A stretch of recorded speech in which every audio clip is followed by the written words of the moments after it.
Marami ang humahanga sa husay ni Kapuso hunk Tom Rodriguez pagdating sa pag-drawing. Kaya hinamon siya ng unang hirit na iguhit ang interpretasyon niya ng isang Dragon Lady, ang seryeng pagtatambalan nila ni Janine Gutierrez. Panoorin po natin to. Magsasama-sama sa isang bagong obra ang mga magagaling na bituin sa panguna ng Kapuso actress na si Janine Gutierrez at ang kanyang mga katambal sa serye na si Tom Rodriguez. Ito ay para sa bagong aabangan dito sa GMA, ang Dragon Lady. Iikot ang kwento nito sa babae na may anyo at personality na gaya ng isang dragon. At kaya umaga, makakasama natin ang Kapuso hunk na si Tom Rodriguez. Magandang umaga mga Kapuso, ako po si Tom Rodriguez. Ngayong umaga, meron pong espesyal na challenge ang unang hirit para sa akin. Gusto raw nilang i-test bali ang aking kakayahan sa pag-sketch. But, syempre fight tayo, hindi tayo urong dyan. Kaya, ready na ako, let's go. Kaya lang, di ko makita yung...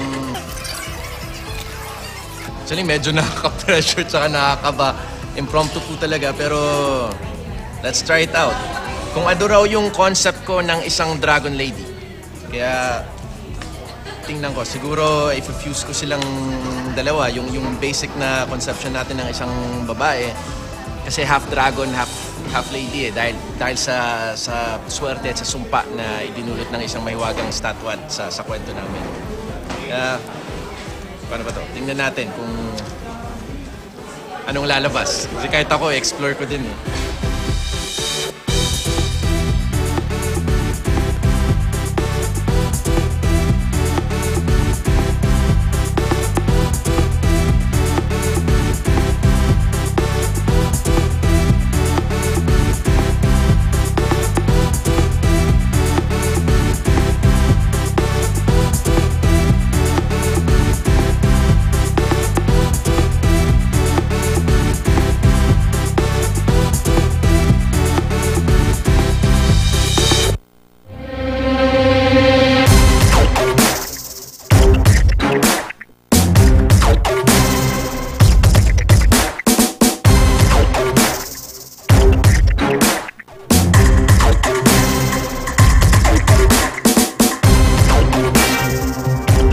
Well, para sa akin na naman, malayo-malayo siya sa show. Pero sarili kong interpretation na isang Dragon Lady since si Celestina inosente at maganda yung loob at hindi yun nare-reflect ng panglabas niyang anyo. So kahit sana medyo reptilian o may sobrang dragon-like yung features niya, she's still longing na makalabas at makihalubilo sa pangkaraniwang mundo.